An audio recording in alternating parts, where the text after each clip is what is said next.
E aproveito, sem perda de tempo, para chamar o doutor Marcelo Alcântara Holanda para fazer a sua apresentação. Boa tarde a todos. Cumprimentar e agradecer o convite aqui em nome do Dr. Janedson. Marcelo, deixa o acadêmico Flávio apresentar a sua titulação, por favor. Perdão. Perdão, peço eu, que os meus 82 anos fizeram esquecer que eu devo apresentar, porque o momento é tão ilustre que nem precisava, mas de qualquer maneira.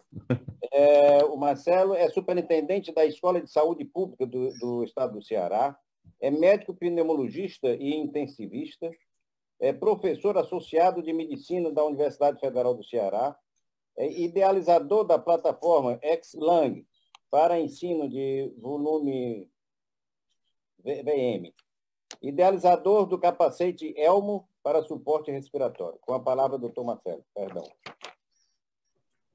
Eu peço perdão novamente e vou tentar falar aqui brevemente, nesses 30 minutos, que me cabe falar sobre envolvimento respiratório na Covid-19, e quero agradecer com muita honra o convite que foi feito pela Academia Cearense de Medicina e cumprimentar, em nome do presidente, Dr. Janedson, e minha admiração aí pelo trabalho de vocês e pela proposta do evento. Bom, eu vou fazer uma apresentação, vou compartilhar aqui a minha tela. Aqui. E gostaria de, se tiver alguma dificuldade de apresentação, podem me dar um feedback. Se não tiver tudo ok. Espero que estejam vendo aí a apresentação. Vou voltar aqui. Tá. Então, vamos enfocar aqui o tema dos métodos de oxigenação invasivos e não invasivos. Essa é a proposta que me foi colocada, né? E é bom lembrar que essa doença é uma doença extremamente grave quanto ao envolvimento direto do parênquima pulmonar. O que vocês estão vendo aí é a microscopia eletrônica, mostrando partículas virais nos pneumócitos tipo 2, que são as células que produzem o surfactante na superfície alveolar. Essa doença é extremamente agressiva quando ela alcança os pulmões, promovendo realmente uma lesão extensa, que a gente está acostumado agora a ver na tomografia de tórax, com vidro fosco, espessamento septal. E se a gente der uma observada mais de perto nas alterações no histopatológico dos primeiros casos, se viu que esses pacientes evoluem, é um percentual pequeno, é verdade, mas quando evoluem na forma grave, eles têm dano alveolar difuso e formação de trombos, como já foi falado pela doutora Mônica agora há pouco, na circulação pulmonar. Então, tanto a embolia pulmonar, quanto, é importante lembrar, que esse dano alveolar difuso, às vezes associa-se à hemorragia alveolar, que é outra complicação que os pacientes podem apresentar. E essa imagem é muito bonita, porque é uma microscopia eletrônica. Do lado esquerdo, vocês estão vendo no pulmão normal, e o que vocês estão vendo aqui, basicamente, são microvasos, são capilares pulmonares, e à direita, de um pulmão de um paciente com Covid-19, onde ocorre uma angiogênese desorganizada desses vasos, e que coloca essa região do pulmão que está sofrendo essa transformação histopatológica em uma situação de shunt pulmonar, quer dizer, sangue que passa aí por essa microcirculação desorganizada, sem hierarquia anatômica e promovendo uma hipóxia extremamente difícil de tratar. Fora isso, também se identifica microtrombos na circulação pulmonar, não necessariamente embolia pulmonar, mas a formação de trombo in situ a partir da lesão endotelial que esses pacientes apresentam. Então, alguns autores até argumentam, será que é uma doença pulmonar, epitelial, ou é uma doença circulatória endotelial? Eu diria que as duas condições ocorrem nos pulmões, e sem falar que nos demais órgãos a gente tem praticamente uma doença sistêmica endotelial também. Essa doença ela se caracteriza por uma fase de replicação viral bem marcada. Nessa fase, a grande maioria dos pacientes, como já foi dito aqui, vai ter uma evolução com recuperação completa.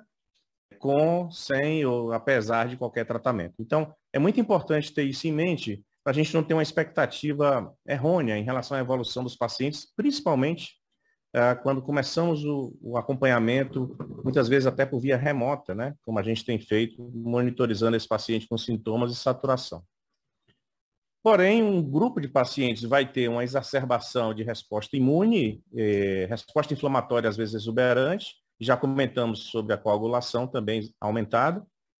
E esse subgrupo de pacientes pode ter uma evolução muito prostrada ao longo de vários dias. E esse tempo de evolução pode se complicar ou pode se recuperar por completo. Então, 95% dos pacientes vão ter uma recuperação completa, mesmo após 3 semanas, vamos dizer assim, de sintomas. E vai ter ainda um percentual que eu diria extremamente crítico, grave, que realmente vai impactar no sistema de saúde e vai estar associado a uma taxa de mortalidade maior. E vai ter uma evolução, como vocês estão vendo nessa linhazinha vermelha, bastante errática ao longo do tempo. Nem todos vão se recuperar e a gente vai ter uma taxa de mortalidade entre 1% e 4%. Essa população, ela realmente precisa de um acompanhamento de terapia intensiva e precisa de um acompanhamento, eu diria, muito sofisticado no sistema de saúde, porque são pacientes muito complexos. O que esses pacientes morrem, então? Eles morrem de insuficiência respiratória aguda e das suas complicações. Por isso esse tema do tratamento do suporte respiratório é tão importante. Um outro detalhe que a gente viu desde o início da doença é de que a apresentação ela é variável ao longo do tempo desses pacientes. No quadro inicial, em que a replicação viral é o principal componente fisiopatológico, nós temos a pneumonia viral, vocês estão vendo aí nessa tomografia, em que o pulmão tem focos infecciosos, em que há nessas regiões replicação viral e poucas zonas de colapso alveolar, né? E esses pulmões, eles mantêm uma boa complacência, quer dizer, eles não são pulmões rígidos de serem movimentados com a respiração. Por outro lado, com a evolução da doença, aqueles mais graves, aquele percentual ali dos 5% dos pacientes, vão desenvolver SARA, que é a síndrome da angústia respiratória aguda, ou síndrome do desconforto respiratório agudo. E nessa condição, vocês estão vendo que a tomografia é completamente diferente. Então, existe a formação de zonas de colapso, edema, também associado na região posterior dos pulmões.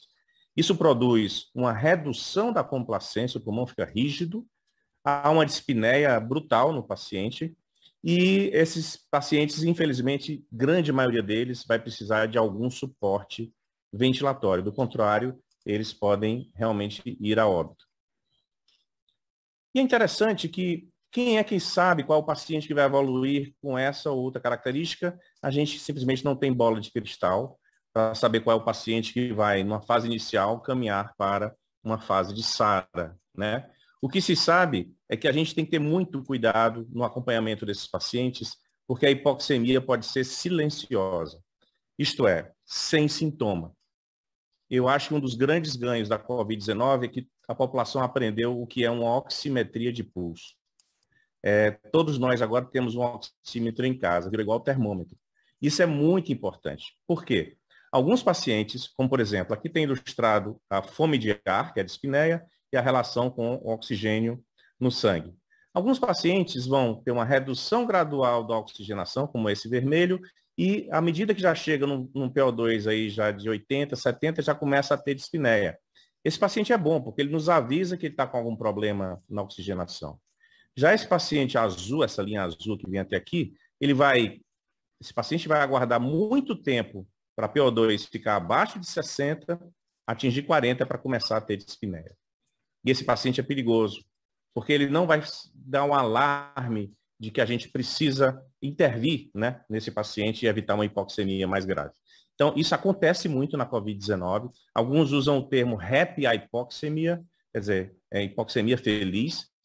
É um termo infeliz, mas, na verdade, que demonstra esse aspecto. E há algumas teorias, eu acho que vale a pena colocar uma delas aqui, de que se o paciente não tem o seu progresso de doença corrigido, o aumento do drive respiratório, ou seja, do comando neural da do córtex e do centro respiratório para aumentar a respiração, cursando com a dispneia, vai gerar um esforço muscular respiratório aumentado, que leva a uma pressão transpulmonar, que é a pressão transpulmonar dentro e fora dos alvéolos, aumentada.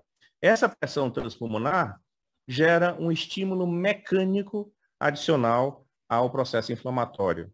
E esse processo inflamatório seria uma lesão pulmonar autoinduzida. O termo em inglês é self-inflicted lung injury, ou seja, o mecanismo se retroalimentaria. Então, quanto mais dispneia, sem tratamento, mais esse paciente respira forte, mais isso lesa o pulmão, mais inflamação adicional. Então, esse processo caminharia, então, fatalmente para a SARA. Então, nós queremos evitar esses óbitos com o suporte ventilatório e, infelizmente, isso nem sempre é possível, mas nesse slide eu tento apresentar como é que é uma evolução no quadro pulmonar completo desses doentes. Ora, no começo nós temos hipoxemia, esforço inspiratório que eu comentei. Então, nessa fase, nós temos que usar recursos que deem suporte à oxigenação, catéter de O2, mastro de Venturi, mastro de reservatório, e uma intervenção que a gente usava muito pouco até a COVID, que é a posição prona, que é deitar de bruço, porque isso melhora a relação VQ, relação ventilação-perfusão. Isso melhora a oxigenação. Fora isso, o que a gente pode fazer mais? Usar cânulas de alto fluxo e ventilação não invasiva. O que é isso? Recursos com pressão positiva ou fluxo que ajudam a reduzir esse esforço inspiratório acentuado e impedir essa progressão para a necessidade de intubação. No estado do Ceará, nós desenvolvemos o ELMO. O que é o ELMO? É um capacete, o ELMO quer dizer capacete de guerra, que aplica uma pressão positiva contínua nas vias aéreas, cujo termo é o CPAP. E essa aplicação pode também evitar esse esforço inspiratório aumentado, ao mesmo tempo que melhora a oxigenação, né? Então, temos aqui todos esses recursos para evitar a intubação. Se não é possível, então a gente parte para a intubação. Essa conduta, ela diferia no começo da pandemia para agora. Há um ano atrás, a conduta era intubação precoce e não havia esses recursos.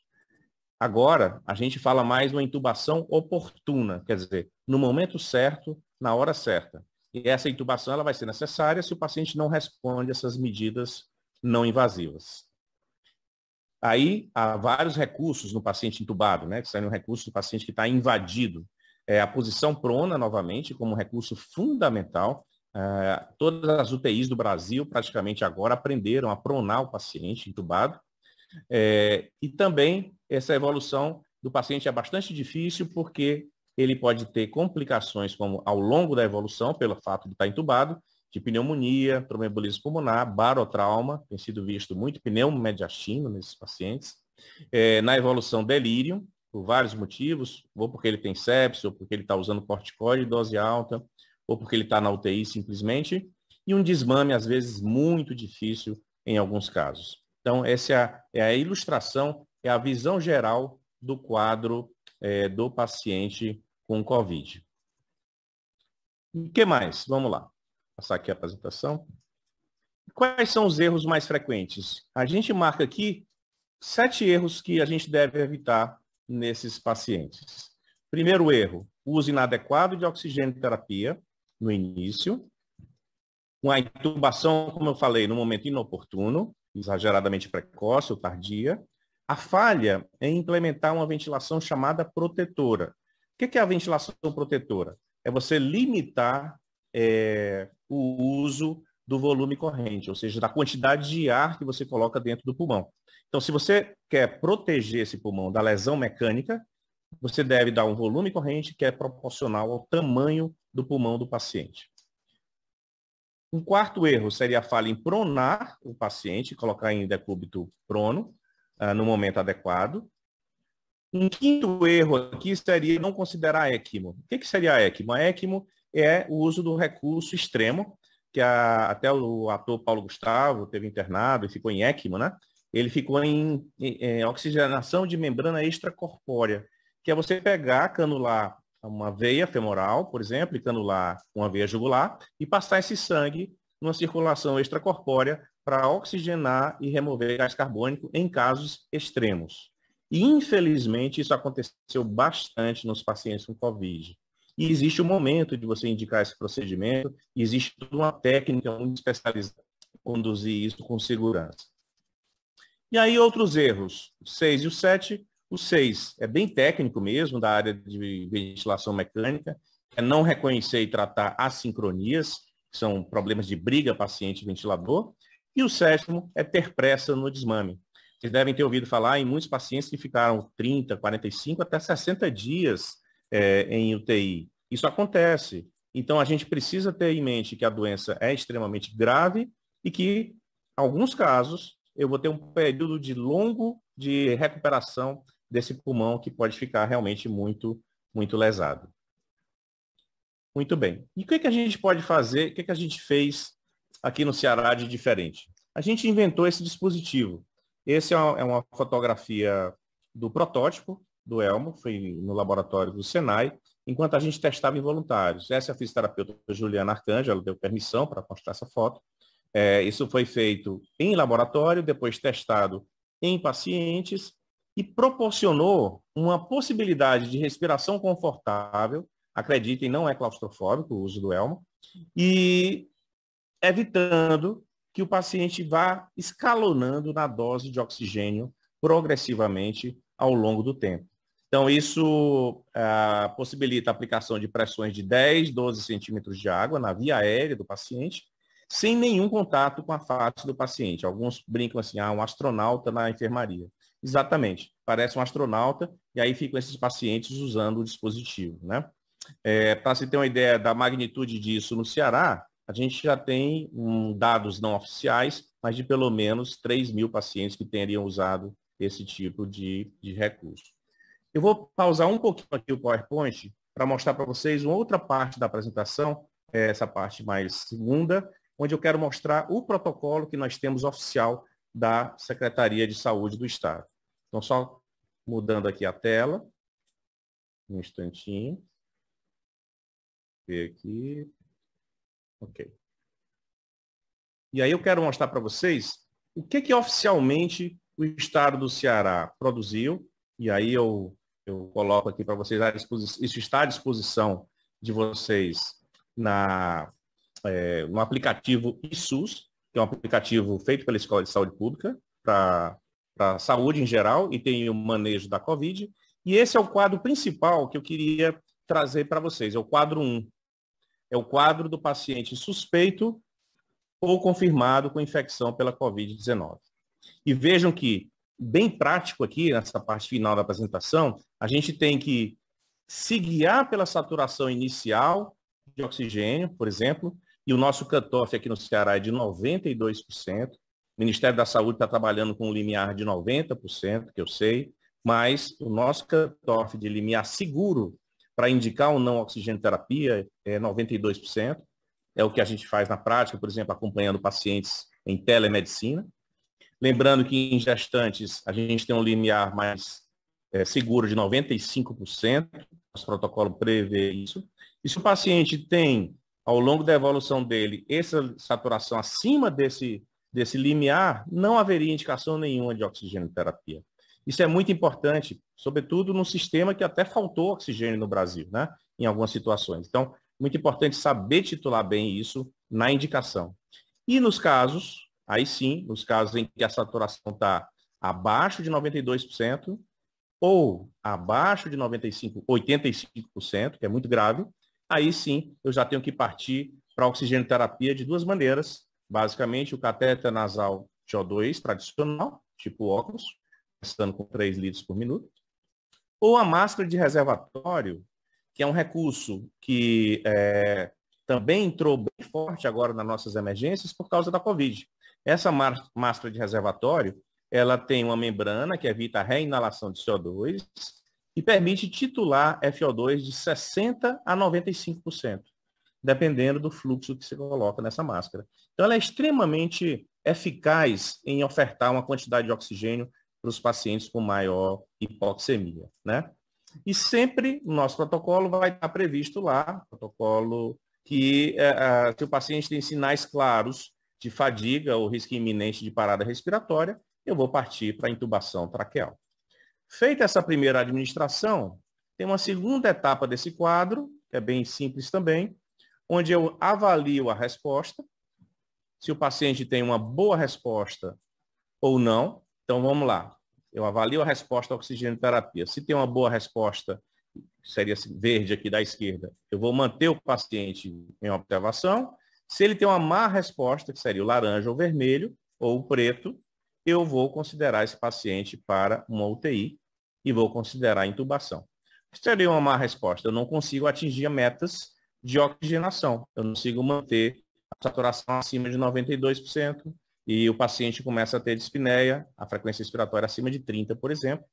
Ou ainda ele piora mesmo clinicamente e eu vou considerar mesmo a intubação desse paciente. Então, a avaliação da resposta é fundamental e é nesse momento que entra a gasometria arterial, não é antes.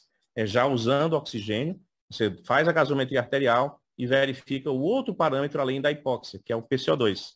Se a PCO2 estiver numa faixa normal, com pH ainda normal, assim, acima de 7,34, ou seja, sem acidose, então você pode tentar nesse paciente, isso é um diferencial importante do protocolo do estado do Ceará, você pode tentar essas alternativas aqui desse losango. O que é isso aqui? É medidas para evitar a intubação. E evitando a intubação traqueal de várias formas. Pode ser utilizando ventilação não invasiva, que é máscara ligada ao respirador de UTI, como pode ser usando o CPAP, adaptado ao nosso capacete, o elmo, ou um dispositivo chamado cânula nasal de alto fluxo. O que seria a cânula nasal de alto fluxo? É um catéter especial nasal que fica bem adaptado às narinas e que oferta fluxos que vão chegar até 40, 50 litros por minuto. Acreditem, isso é tolerado pelo paciente, coisa que não se usava no passado, e permite que o paciente aguente, vamos lá, entre aspas, esse padrão ventilatório até que todo o sistema imunológico, o tratamento com corticoide, antimediador, tocilizumab, etc., possa fazer efeito e ele tenha a recuperação dele, né? Então, são pontos essenciais que podem ser colocados nessa fase do tratamento. Novamente, vai ser necessário avaliar a resposta e verificar a melhora clínica. Então, esses pacientes, eles têm uma carga de trabalho sobre a equipe da emergência, da UTI, do hospital, bastante grande. E essa abordagem que eu tenho mostrando aqui agora, ela tem que ser necessariamente interdisciplinar. Quer dizer, há necessidade de participação do médico na avaliação e indicação, há necessidade de participação do fisioterapeuta na aplicação e na avaliação da resposta imediata, e há necessidade de participação da enfermagem na monitorização e na reavaliação do quadro posteriormente, né? Então, são os três, o tripé, médico, fisioterapeuta e enfermagem, eles entram nessa avaliação global, né? Além desse quadro 1, que eu estou mostrando aqui agora, então existem aqui, só para ilustrar, não vou entrar em detalhes devido ao tempo, o quadro 2, que ilustra como usar a parte de ventilação não invasiva, que é através de máscara. Então, esse é o segundo quadro. Se você usar essa opção, tem lá detalhado como você vai empregar isso. Depois tem o quadro 3, que é justamente o quadro que detalha o uso do elmo, né? Então, aqui é o quadro 3, e detalha como você titula cada um desses parâmetros. É interessante a gente observar que houve um grande avanço no tratamento desses pacientes, porque esse treinamento foi ofertado para a rede de saúde pública e para a rede de saúde suplementar, e os profissionais de saúde começaram a aplicar com muita qualidade esse tipo de intervenção. A ponto de a gente ter uma estatística aqui no Ceará da ordem muito parecida com a estatística da Itália, que já usa o capacete há mais de 20 anos no tratamento de insuficiência respiratória hipoxêmica. Então, há uma estatística em torno de 60% dos pacientes que usam não precisarem da intubação. Então, esse é o quadro 3. E o quadro 4, basicamente, é a cânula nasal de alto fluxo, que é o mais simples, que é o catéter nasal, que também ensina como colocar o catéter e como monitorar o seu tratamento, né? Então, temos aí, tudo isso está disponível, acessível online para os profissionais de saúde do estado do Ceará. Um outro detalhe importante, aí é o quadro 5, só para ilustrar também, é a intubação. Então, a intubação ela precisa ser feita no momento certo, mas também com a técnica adequada, porque você pode até se contaminar durante o processo de intubação do paciente, né? Então, embora a vacinação nos profissionais de saúde tenha avançado muito, o risco ainda existe de você adoecer por Covid-19. Então, a intubação tem que ser muito bem feita. E, por último, o quadro 6. O quadro 6, ele trata dos detalhes iniciais da ventilação já no paciente intubado.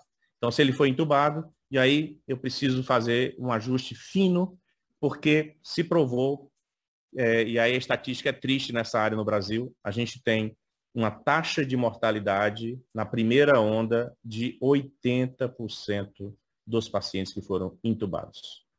80%. Sendo que essa taxa foi muito maior no sistema público do que no privado e foi muito maior no Norte e Nordeste que Sul-Sudeste. Então, esses dados são bastante graves na minha visão. E o que pode melhorar isso? Treinamento, educação. Então, o treinamento da equipe, melhora da qualidade, obviamente, da assistência. E eu diria que, pelo menos, e aí eu falo agora um pouquinho como gestor da Escola de Saúde Pública, o Ceará se preocupou com isso e, de fato, adquiriu equipamentos, leitos de UTI, ventiladores e treinamento, especificamente nessa área, para a gente diminuir essa mortalidade. Dados mais recentes do Hospital Leonardo da Vinci mostram que nessa segunda onda a gente está intubando menos e também a mortalidade, a gente está comparando agora, está 10% menor agora do que na primeira onda nesse hospital, Leonardo da Vinci. O que não é pouco, considerando a gravidade dos pacientes que a gente recebe nessa condição. Bom, com isso, pessoal, eu desculpa ter me estendido aí, já deu uma campainha aí do tempo, e eu agradeço aí a atenção de vocês e me coloco aqui à disposição para eventuais comentários ou perguntas. Você ainda teria 3 minutos, Marcelo, se quiser dispor deles. Mas eu acho que foi suficiente, Flávio Leitão. Eu acho que abrir para perguntas. Eu gostaria de, mais uma vez, em nome do presidente da Comissão Científica da Bienal, agradecer a valiosa colaboração do Dr. Marcelo, com a sua exposição brilhante, didática, e, sem delongas, chamar o último apresentador desse